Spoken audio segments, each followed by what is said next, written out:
"Excuse me, your name isn't on the seating list." The wedding coordinator said it softly, like she was apologizing for something that wasn't her fault. I laughed under my breath and leaned closer to the tablet. "It has to be there," I said. "I'm the bride's sister." She checked again, scrolling slowly, her eyebrows pulling together. "I'm really sorry," she whispered. "You've been assigned to a downstairs table." Downstairs. The word felt wrong, like a joke nobody finished telling. I followed the narrow staircase beside the kitchen and stepped into a dim basement with a single folding table and a few plastic chairs. No flowers, no name cards, just the dull hum of pipes overhead and distant music from the reception above. That's when my parents appeared at the bottom of the stairs. My mother looked around the basement and smirked. "Only close family gets a table upstairs," she said lightly. My father laughed beside her. That was the moment I should have understood everything. My name is Harper Whitmore, and that night was the moment my family made it clear I was never meant to belong. Before I could respond, another voice drifted down the stairs. Soft. Amused. My sister. She leaned over the railing, smiling in her wedding dress. "Guess you don't count." My sister's laugh drifted down the stairwell like it belonged to someone who had already won. For a second, I just stood there, staring at the basement table they had decided was enough for me. Plastic chairs. Paper napkins. A place meant for caterers taking breaks. Not for the bride's sister. Upstairs, the music swelled, muffled through the ceiling, followed by cheers and clinking glasses. The real celebration was happening right above my head. I slowly looked back at my parents. Neither of them seemed uncomfortable. My mother adjusted the pearl bracelet on her wrist. My father checked his phone like this entire moment was just a minor inconvenience. "You're being dramatic if you make a scene," my mother added calmly. That sentence felt familiar. I'd heard it my entire life. Anytime I questioned anything, anytime I pushed back. "Don't make a scene, Harper." Upstairs, someone shouted my sister's name, and the crowd erupted again. She deserved the spotlight. She always had. But standing there in that basement, I realized something that changed everything. This wasn't a mistake. This was intentional. I looked down at the elegant gift box in my hands, the one everyone upstairs believed contained the most generous wedding present of the night. Then I heard heels descending the stairs again. My sister. And she was still smiling. My sister stepped into the basement slowly, lifting the edge of her wedding dress so it wouldn't touch the concrete floor. Even down there, she looked perfect. Hair flawless, makeup glowing, the kind of bride people whispered about upstairs. She studied the table like it amused her.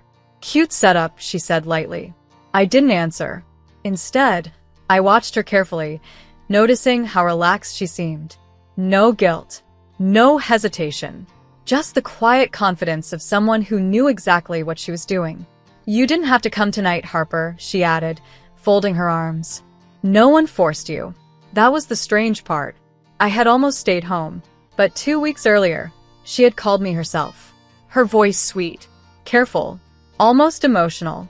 "It wouldn't feel right if you weren't there." Standing in that basement now, I understood that sentence differently. It wasn't an invitation. It was a setup. "You really brought the gift?" she asked, nodding toward the box in my hands. Her tone changed slightly. Curious, almost nervous. I tilted the package gently, watching her reaction. "Yes," I said calmly. "Of course I did." For the first time since she walked in, the playful expression on her face tightened, because she knew something no one else upstairs knew. And if I walked out with that box, the wedding wouldn't just feel awkward. It would collapse. She stepped closer when I lifted the gift slightly, like gravity had suddenly changed. "Harper," she said quietly, her voice losing that playful edge. "Don't be dramatic." That word again. Dramatic. It was always their favorite label whenever I refused to accept humiliation politely. I looked at the white ribbon wrapped around the box, remembering the night I finished preparing it. Hours spent making sure everything inside was perfect, thoughtful, generous. Exactly what a sister should give. Upstairs, the band started a new song and applause thundered through the ceiling. My sister glanced toward the stairs nervously. "Everyone's waiting," she muttered. "For you," I replied. Silence stretched between us. She folded her arms again, trying to reclaim the control she always carried like a crown. You're really going to leave over a seating arrangement? I met her eyes. This wasn't about a chair, I said calmly. She didn't respond, because she knew I was right. This was about years of quiet decisions, quiet exclusions, quiet reminders of where I stood in the family hierarchy. I turned the gift slowly in my hands. Her eyes followed it instantly. That was when I saw it. Fear. Real fear. And the moment I stepped toward the staircase, her voice cracked. Harper, wait. Her hand closed around my wrist before I could reach the stairs. Harper, don't do this. Her grip was tight, desperate in a way I had never seen before. The confident bride who had laughed minutes earlier was suddenly gone. I looked down at her fingers wrapped around my arm. You seem worried, I said quietly. Her eyes flicked toward the gift again. Just leave it, she whispered. You already brought it. Leave it. The irony almost made me laugh. For years, I had been leaving things behind for her. Opportunities. Praise. Attention. Every moment our parents chose her comfort over my dignity. But tonight, she needed something from me. And she hated it. Funny, I said calmly. You didn't seem to care whether I stayed or left 5 minutes ago. That was a joke, she insisted quickly. A joke. The basement. The smirks. The giggling. All a joke. From upstairs, someone shouted her name again. Guests were getting impatient. My sister leaned closer, lowering her voice. Just put the box down and go home. No one needs to know anything. That sentence told me everything, because she wasn't worried about hurting me. She was terrified about what would happen if the guests discovered what I had actually brought. I gently pulled my wrist free. Then I started climbing the stairs. And behind me, my sister whispered something that froze the air. Harper, you promised. I paused halfway up the stairs when she said that. You promised. The words floated up the narrow stairwell like they still carried power over me. For most of my life, they had. I turned slowly and looked down at her standing in the basement, clutching the railing with both hands.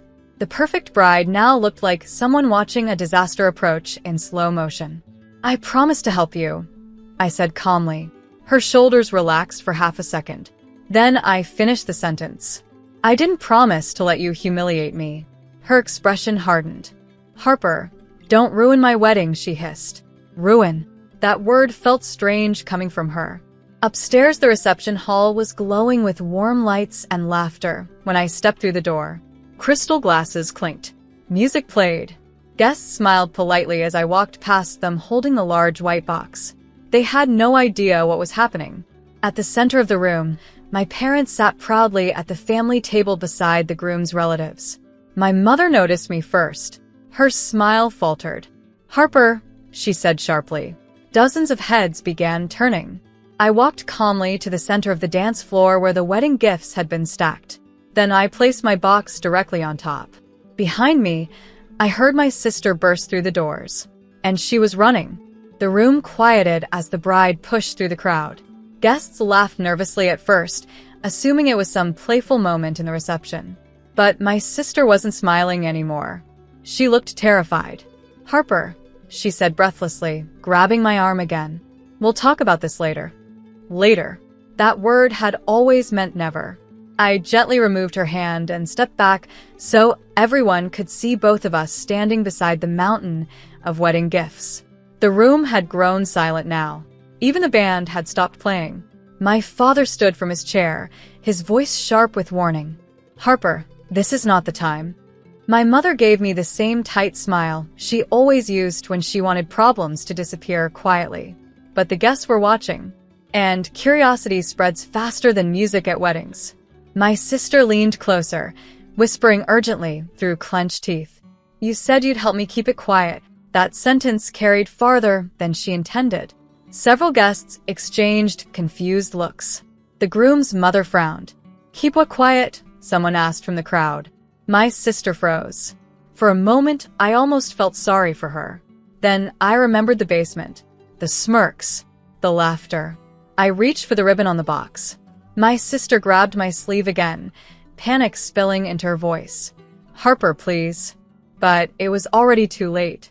My fingers pulled the ribbon loose. The white bows slipped away and fell softly onto the polished floor. My sister's breathing turned shallow beside me. "Harper, don't," she whispered again. But the guests were already leaning forward, curiosity burning across the room like quiet electricity. I lifted the lid slowly. Inside the box was no jewelry, no envelope of money, no elegant gift, just a thick folder. My sister knew that folder. Her hands began shaking. I picked it up and turned toward the crowd. "My sister asked me for help 2 months ago," I said calmly. "She needed someone to cover a problem before the wedding." Whispers moved through the guests. The groom stared at me, confused. "What problem?" he asked. I opened the folder. Inside were printed messages, hotel reservations, and photos that left nothing to interpretation. Not between strangers. Between my sister and the groom's best man. Gasps rippled across the room. The groom's face drained of color. My sister grabbed my arm again, tears finally breaking through her makeup. "Harper, please." But the damage was already done. The groom slowly stepped back from her. And for the first time that night, the entire room saw exactly why I had been seated in the basement. Because secrets prefer darkness. But truth doesn't stay buried.